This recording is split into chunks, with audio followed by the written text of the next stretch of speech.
a disgrace to the profession. The one and only Mark Steyn is with us. You know, I don't even know what to think of this. This campaign is in significant, in my opinion, legal trouble. I mean, you have this poor clerk in Kentucky we'll talk about in a second, handcuffed, perp walked, fingerprinted, mugshot, and put in jail. And now we've got Hillary Clinton's campaign saying, oh, they want to show that she's funny. I don't look at Hillary Clinton and see Larry the Cable Guy. I don't see Chris Rock. I just don't see it. Well, actually, as David Axelrod pointed out, it's hilariously funny to have your campaign spokesman announce that you're planning to be more spontaneous. I mean, I gather that Hillary's director of spontaneity has announced that she's going to be spontaneous this Thursday, 2 p.m. at Bud's Diner in Nashua, New Hampshire. So if you're there, you'll get the chance, and you've undergone the background check, you'll get the chance to see Hillary be spontaneous this Thursday. And if you sign the loyalty pledge before they let you into the event. I mean, it's getting a little crazy. No, that's actually that actually is what is. I mean, this is a postmodern campaign. The point about campaigning in something like the New Hampshire primary is that you encounter voters and you persuade them to vote for you. They were a Bernie Sanders guy, but they go to a Hillary event and they're so stunned by her spontaneity and her humor that they switch. With the Hillary campaign, you have to announce before they'll let you into it that you're pledging your lifelong allegiance to Hillary. So in other words, the campaign has conceded that she is incapable of political persuasion. That's why politicians go on the stump. That's why they're whistle-stop tours. Without it, there's no point to doing it. You might as well just mail in your pledge or email it to the server in the toilet in Colorado. This campaign is a joke, but not in the way that Hillary's poll-tested director of humorologically approved campaign spontaneous ad-libs and quips would like. Just like a town hall where they bus in all the people that are asking spontaneous questions. As long as you're a Democratic operative, you get in. But there's more bad news. Right. Donald Trump is beating her now. No, that's. Go ahead. Yeah. No. I was just going to say. I mean, this is the problem. Is that basically Hillary is the straight man. She's actually the butt of her own jokes, and that is why this campaign to announce that you're suddenly going to be lightening up and everything, it's just that's never going to work. You can't make it. Look, either you have it or you don't. To her husband's credit, he's got that. You're the only person that matters to him in the world. If he meets you, she doesn't have his warmth. She doesn't read a teleprompter like Barack. She's got problems. Latest poll: Donald Trump beating her 5 points in a head-to-head matchup. Bernie Sanders up 9 points in New Hampshire, gained on her significantly in Iowa. Joe Biden's numbers are now going up. And, you know, now we have a second review of only 40 emails, and they have determined, there was top secret information about North Korea's nuclear program, including satellite imagery. She lied to the American people.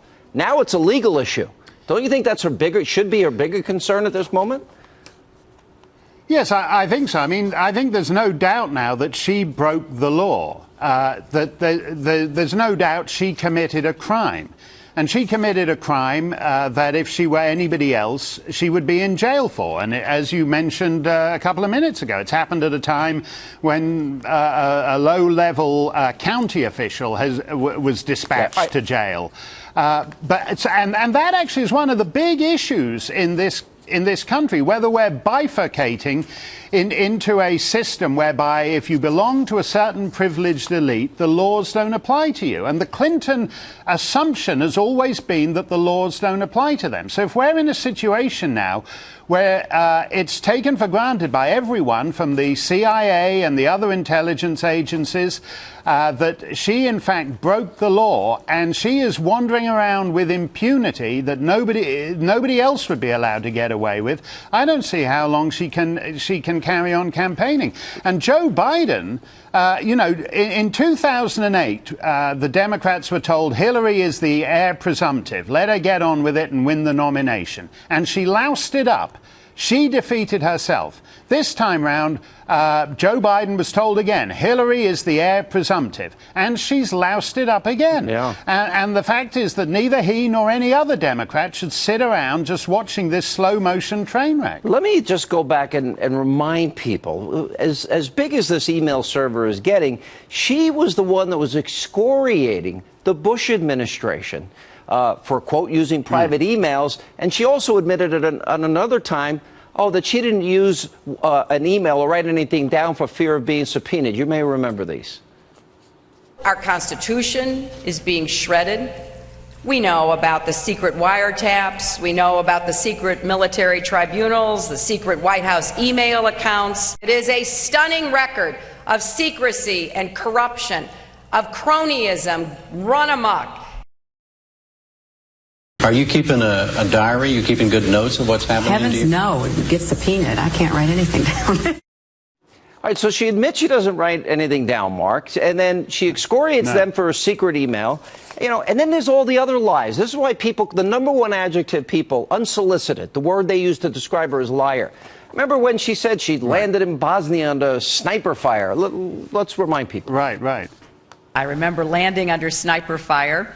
There was supposed to be some kind of a greeting ceremony at the airport, but instead we just ran with our heads down to get into the vehicles to get to our base. All right, now, Mark, I'm showing video right now. I'm going to show the video of her actually landing in Bosnia. She's walking. Yeah. There's no ducking. There's no dodging. She's being met with flowers. No. So she has a history of lying, a history of hypocrisy. I mean, this is... what do you think in terms of the ads that people could make against her? Well, I think you can get away with it if you're like Bill Clinton. Bill Clinton is a liar, and he tells the lie he needs to tell to get out of the situation he's in. But he does so very charmingly. And the point is, Hillary, I think, would possibly have a sporting chance of surviving this if there was any good side to her campaign. But everything about her campaign is tone deaf. When she was endorsed by Jeanne Shaheen in New Hampshire over the weekend, she had this ridiculous choir of arrhythmic white NPR listening women pretending to do some Negro spiritual where they'd substituted Jesus' name and replaced it with Hillary. I don't know whether that's, who thought that was a great idea, whether they're going to do that with every well-known hymn, What a Friend We Have in Hillary. She walks with me and she talks with me and she tells me poll-tested jokes. I don't know whether they're going to do that with every beloved hymn. But the fact is there's no upside. It's not as if she's a great rogue, which is what Bill Clinton is. And he's an unprincipled rogue, but he gets away with it because the charming bits are very charming. Here, when she's not being criminal, she's just being wooden and unlikable. And the danger for the Democrats is that Bernie Sanders will end up sneaking this thing away from her in Iowa and New Hampshire, and her so-called South Carolina firewall is going to crumble too. Absolutely. That strategy won't work. I don't think that's going to work either. By the way, if they ever change Amazing Grace to Amazing Hillary, I'm done. I'm out. It's over. We've lost. All right, Mark Steyn, good to see you. Thank you. Amazing Hillary has Swing Low, Sweet Hillary. Don't forget that one. I won't forget all the great hymns. All right.